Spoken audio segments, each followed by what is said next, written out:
Well, I'm truly honored to receive this award. It's a very humbling experience, especially to be able to be among you these last few days and see so much energy and optimism and diversity and youth, and it really makes my heart sing to be among you. It's been really fabulous. It makes me feel like it's a great time to retire and turn the reins over to other people that are in different decades than I am, and to take a pause and look around me and see what I can contribute on a voluntary basis. I just want to thank you very much.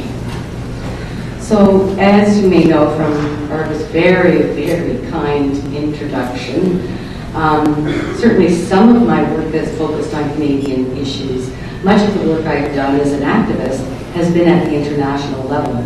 So while I know most of you are concentrating your energies at the local and provincial levels, I'd like to talk today a little bit about the global picture with respect to sexual and reproductive health and rights.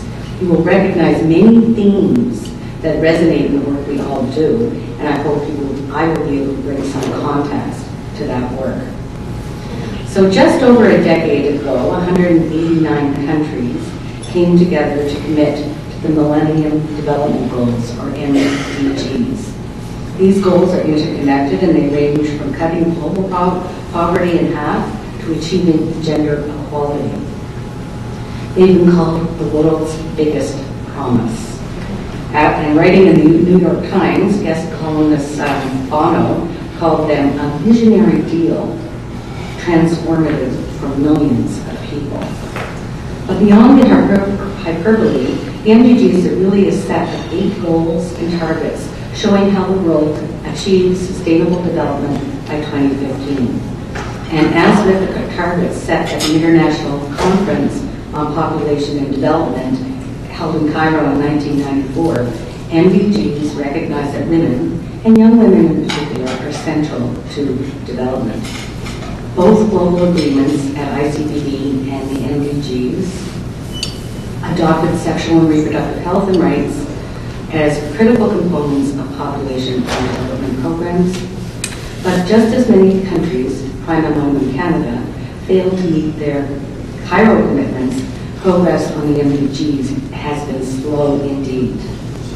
Last year in September, governments came together at the United Nations to examine where we stand 5 years before the 2015 deadline. And while there have been pockets of progress, the report card on the MDGs is not one you would rush home to show your parents. We're failing in many areas, and we must recommit to meeting our targets. Fortunately, there are a few bright spots. There's been a movement to reducing extreme poverty and hunger in parts of Asia and Africa. And some progress has been made in halting the spread of tuberculosis. And some impressive work has been done in the area of improving access to fresh drinking water and improving life in the world's worst slums. But in the crucial areas of child mortality and maternal health, the view is grim indeed. It's true, of course, that meeting the MDGs faced a tough challenge in the guise of the global economic crisis of 2008. But I ask you, what period of 15 years does not see a downturn in the economic fortunes? What 15-year plan, particularly ones that include people like Bill Gates and Bill Clinton, does not make allowances for financial challenges? The problem with the MDGs goes much deeper than the global recession. It speaks to years of